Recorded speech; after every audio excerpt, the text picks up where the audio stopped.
أعوذ بالله من الشيطان الرجيم. بسم الله الرحمن الرحيم.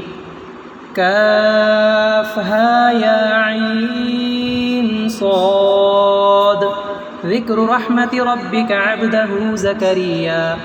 إذ نادى ربه نداء خفيا قال رب إني وهن العزم مني واشتعل الرأس شيبا ولم أكن بدعائك رب شقيا وإني خفت الموالي من ورائي وكانت امرأتي عاقرا فهب لي من لدنك وليا يرثني ويرث من آل يعقوب واجعله رب رضيا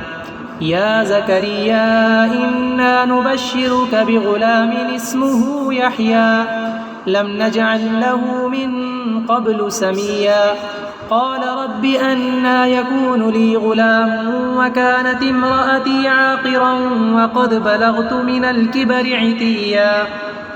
قال كذلك قال ربك هو علي هين وقد خلقتك من قبل ولم تك شيئا قال رب اجعل لي آية قال آيتك ألا تكلم الناس 3 ليال سويا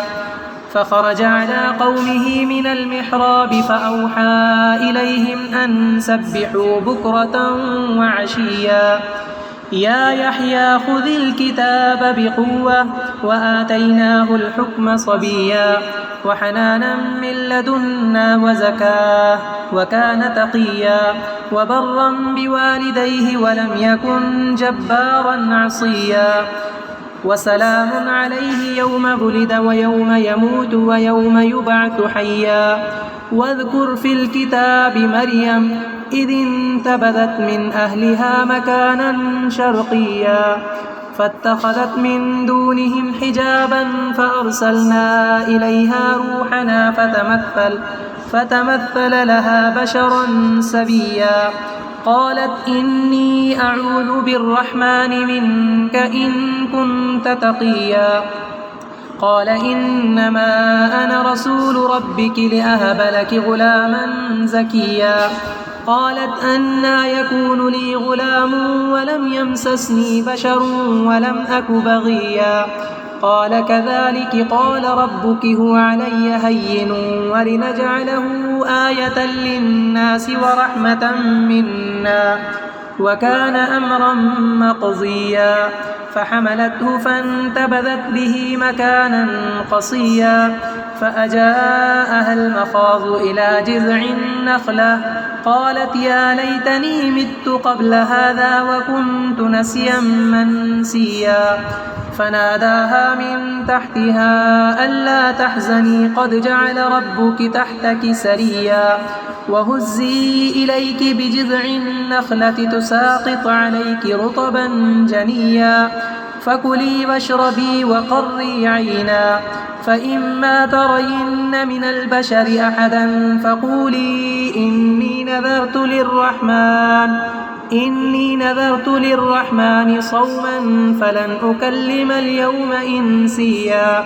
فأتت به قومها تحمله قالوا يا مريم لقد جئت شيئا فريا يا أخت هارون ما كان أبوك امرأ سوء وما كانت أمك بغيا فأشارت إليه قالوا كيف نكلم من كان في المهد صبيا قال إني عبد الله آتاني الكتاب وجعلني نبيا وجعلني مباركا أينما كنت وأوصاني بالصلاة والزكاة ما دمت حيا وبرا بوالدتي ولم يجعلني جبارا شقيا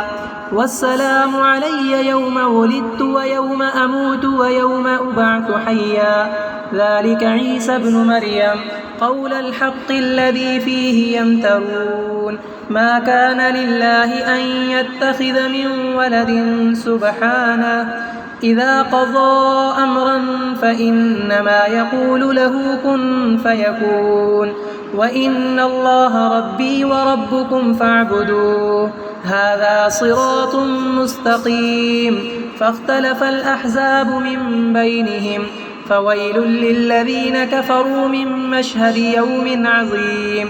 أسمع بهم وأبصر يوم يأتوننا لكن الظالمون اليوم في ضلال مبين وأنذرهم يوم الحسرة إذ قضي الأمر وهم في غفلة وهم لا يؤمنون إنا نحن نرث الأرض ومن عليها وإلينا يرجعون واذكر في الكتاب إبراهيم إنه كان صديقا نبيا إذ قال لأبيه يا أبت لم تعبد ما لا يسمع ولا يبصر ولا يغني عنك شيئا يا أبت إني قد جاءني من العلم ما لم يأتك فاتبعني أهدك صراطا سويا يا أبت لا تعبد الشيطان إن الشيطان كان للرحمن عصيا يا أبت إني أخاف أن يمسك عذاب من الرحمن فتكون للشيطان وليا قال أراغب أنت عن آلهتي يا إبراهيم لئن لم تنته لأرجمنك واهجرني مليا قال سلام عليك سأستغفر لك ربي إنه كان بي حفيا وأعتزلكم وما تدعون من دون الله وأدعو ربي عسى ألا أكون بدعاء ربي شقيا فلما اعتزلهم وما يعبدون من دون الله وهبنا له إسحاق ويعقوب وكلا جعلنا نبيا ووهبنا لهم من رحمتنا وجعلنا لهم لسان صدق عليا